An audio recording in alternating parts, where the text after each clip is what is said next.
13e jeu est celui du château de la princesse avec notre petit prince qui s'appelle Majid et qui va tenter d'aller délivrer Audrey. Mais qu'est-ce que vous faites avec des moustaches, vous? Je regarde le duc de Gonzague là, qui va délivrer la princesse. Le fameux duc de Gonzague de Nevers. Bien sûr, la botte de Nevers. La botte de Nevers, on les connaît mondialement. Et alors ce gros château à Nevers s'appelle Le palais du cadre. Le palais du cadre. Eh bien écoutez, on est en plein dans le cadre de Nevers. Voici maintenant Denis et ses moustaches. Ils sont partis avec, regardez quel départ. Rappelez que Patrick est juste derrière la rampe et que Patrick a une lance qui va gêner la progression d'un adversaire avec sa lance. Pour le moment, eh bien, nous ne voyons pas repartir Majid qui est resté coincé un peu en bas. Mais c'est bon, il se reprend. Et c'est un Majid coincé qui monte tranquillement mais sûrement. Et qui avait oublié le jet apparemment et qui en a pris plein la tête. Et c'est le grec qui lui va ouvrir. Non, c'est le portugais qui ouvre sa cage en premier. Et apparemment, le concurrent grec était un peu coincé avec cette serrure. Majid, Nevers te regarde. Saint François Mitterrand te regarde, Majid. Il faudrait maintenant que tu réussisses au moins un jeu. Oh, bah alors, Majid. Quand tu t'es pas, il se bat comme un fou parce que vraiment, je ne sais pas quel est son adversaire derrière, mais il est vraiment déterminé. Il a un jet d'eau très très puissant et le pauvre, il n'arrive pas à attraper la clé. Je pense que nous nous placerons très bien sur ce jeu, Christelle. Je vais rester positif. Nous sommes en top du top. Majid, vas-y mon gars Majid, tire sur tes merguez et monte jusqu'à la clé. Audrey, la pauvre Audrey, va rester coincée. Elle restera encore coincée quelques années dans son château. Si Majid n'arrive pas à récupérer la clé, non, c'est terminé. Il jette l'éponge, on s'arrête là. Non, mais apparemment, il a pris beaucoup d'eau. Écoutez, pourquoi Audrey, elle est restée alors? Il va faire du bouche à bouche parce que là, je pense qu'il est à la limite de se noyer. Voilà, top. C'est terminé pour l'épreuve. Nous sommes malheureusement derniers. Et on je est pense dernier. que les Portugais sont, une fois de plus, premiers sur cette épreuve. Mais on va voir la confirmation immédiatement avec les résultats. Voilà, ils sont là. Et la France, regardez cette performance. Et ils sont où? Eh bien, ils sont là, les Français. Une explosion de score. Une fois de plus, chers téléspectateurs, retournez votre téléviseur. Vous verrez que Nevers est en tête. Portugal, 7 points et la France, 1 point. Et pour les totaux globaux, n'hésitez toujours pas à regarder le classement à l'envers et vous verrez ainsi que Nevers est en tête avec 27 points. 14e jeu, cette fois-ci il s'agit de décoller avec une montgolfière. Il faut attraper des poids qui sont derrière et les ramener. C'est Majid, je crois, qui va les ramener, les pieds attachés et qui va devoir les accrocher sur cette petite poulie.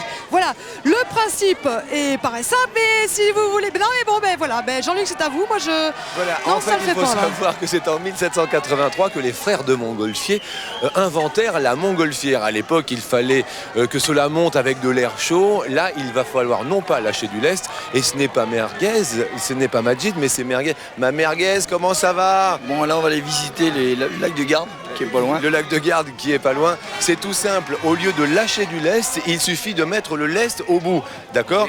Ce qui est très important et très difficile, c'est que c'est avec des mousquetons ici même, donc qu'ils devront accrocher aux ficelles et à chaque petit anneau, ce qui nous fera monter la montgolfière. Nous sommes tous d'accord sur les règles du jeu? Tout à fait, Jean-Luc, tout à fait. Vous savez que vous avez les mêmes moustaches que Denis la Malice? Je sais. Eh bien, regardez les moustaches de Denis. Moustache comme tu veux. Alors, nous devons demander s'il y a des équipes qui veulent jouer leur joker sur ce dernier jeu. Eh bien, mon cher Denis, représentant de la Belgique, je m'informe du côté de ma chère Christelle et elle va nous le dire tout de suite. Attention, prête? Coup de sifflet de ce 14e jeu avec une info, eh bien la France joue son joker ainsi que l'Italie et la Suisse. Alors il risque d'y avoir quelques petites gamelles en perspective parce qu'au bout de cette piste, eh bien c'est tout savonneux. Donc jusque là on peut faire le kangourou tranquille, les pliés, mais c'est cette petite partie qui est très difficile et qui risque de prêter un petit peu à quelques petites chutes. Et donc le principe c'est d'accrocher les sacs pour faire monter la montgolfière. Le problème c'est que nos participants ont les pieds liés et que c'est pas évident d'avancer comme ça, mais Sandrine a trouvé la technique, hein. Petit pied, et il faut se donner le relais, c'est à dire qu'une fois qu'elle a accroché sa petite dague pour faire monter sa petite montgolfière, eh bien il faut qu'elle revienne pour donner le relais à notre duc de Gonzague. Et on dirait un kangourou merguez, il se débrouille plutôt bien. Il est assez rapide. Allez, on accroche le poids pour faire monter la montgolfière d'un étage. Il faut arriver à faire monter l'aérostat et apparemment on n'est pas si mal placé que cela. Pour l'heure, on dirait que la Hollande s'envole assez haut. Il faut dire qu'en Hollande, ils ont de très très jolies montgolfières et il y a énormément de compétitions de montgolfières. Et les Hongrois sont bien placés aussi, alors que là, nous voyons l'Italien qui a un peu de mal. Mais bon, il se débrouille bien, il arrive à accrocher le sac et ça fait monter sa petite montgolfière. Nos amis Italiens, Suisses, Hollandais qui sont au même niveau là pour le moment. Nos amis neversois avec Sandrine qui est repartie de l'autre côté. Sandrine qui fait ses petits potons tout petits qui avancent, chacun sa technique. Il y a la technique du kangourou, celle pratiquée par Merguez. Et puis il y a la technique de Sandrine qui fait de petits pas. Et nous voyons donc les Italiens et que les Hollandais, mais la montgolfière hollandaise est un peu redescendue.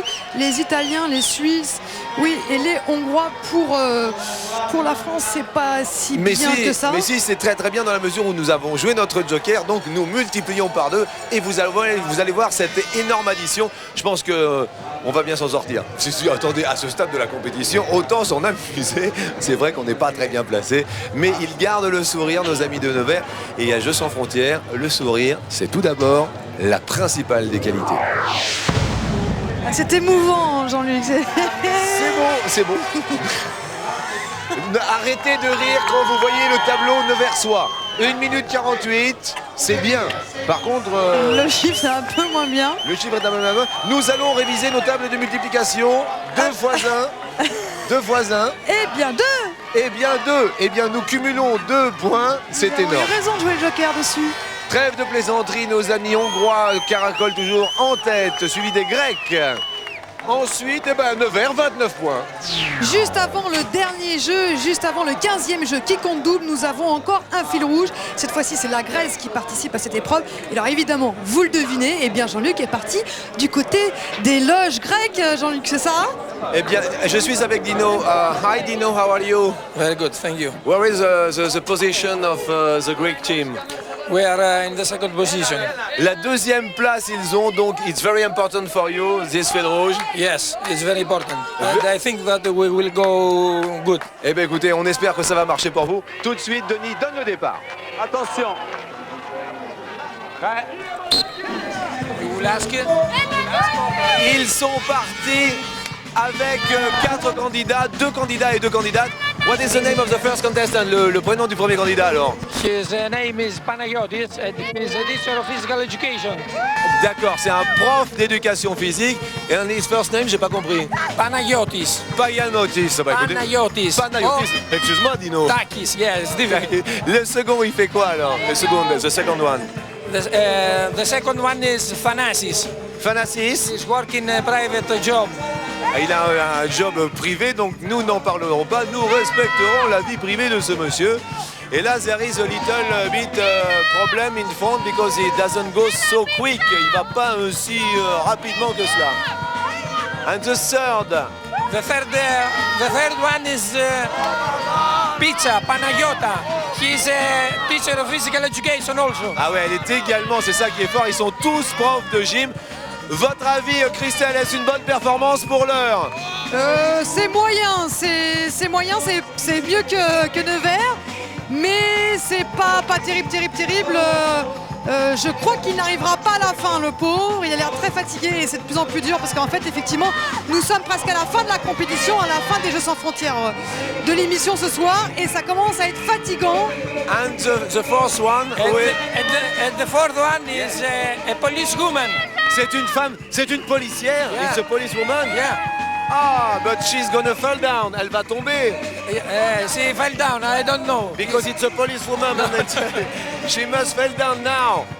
Let's have a look. In 5 seconds, she's gonna fall down. It's a policewoman. Dino, it's a long time that you're training here. Not long. Pas trop longtemps que vous entraînez. About 2 months and a half. 2 mois et demi quand même qu'il s'entraîne à ce jeu. Et apparemment, ils sont arrivés jusqu'au bout. Coup quand de même, sifflet final, c'est terminé. Il reste 2 concurrents encore accrochés au trapèze. Maintenant, ils sont dans l'eau. Et bonne performance, mais ce ne sont pas les meilleurs. Nous allons le confirmer tout de suite. Avec 76 trapèzes pour l'équipe grecque en 2 minutes. Nous allons voir les résultats globaux du fil rouge, donc des résultats de toute la soirée avec les points. Résultats totaux donc qui s'affichent. La Suisse sont les grands vainqueurs de ce fil rouge avec 7 points. La Grèce arrive donc 4e. Dino, first place, ça va? First place, 4e place. We are good. I think that we will go better in the last game. Ben oui, le dernier jeu qui compte double, effectivement.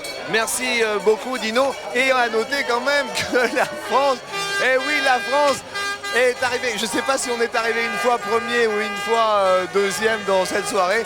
Je ne le pense pas. Regardons maintenant. Budapest reste premier avec 72 points. Tripoli, ici, ils sont heureux avec 67 points. Et Nevers moins le quart. Eh bien, écoutez, c'est pas ça. Super. Good luck for you. Good luck for the last game. Bonne chance pour le dernier jeu. Good luck.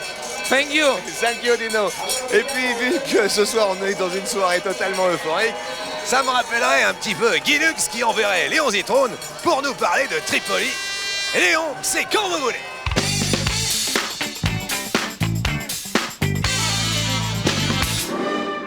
Eh bien, mesdames, mesdemoiselles, messieurs, bonsoir et bienvenue à Tripoli, en plein cœur du Péloponnèse, pour y découvrir la capitale d'Arcadie, patrie de l'idée œcuménique. En un mot, Tripoli, région lourde d'histoire qui inspira de grands poètes, de superbes auteurs, philosophes et autres peintres comme le fabuleux Poussin que l'on ne présente plus.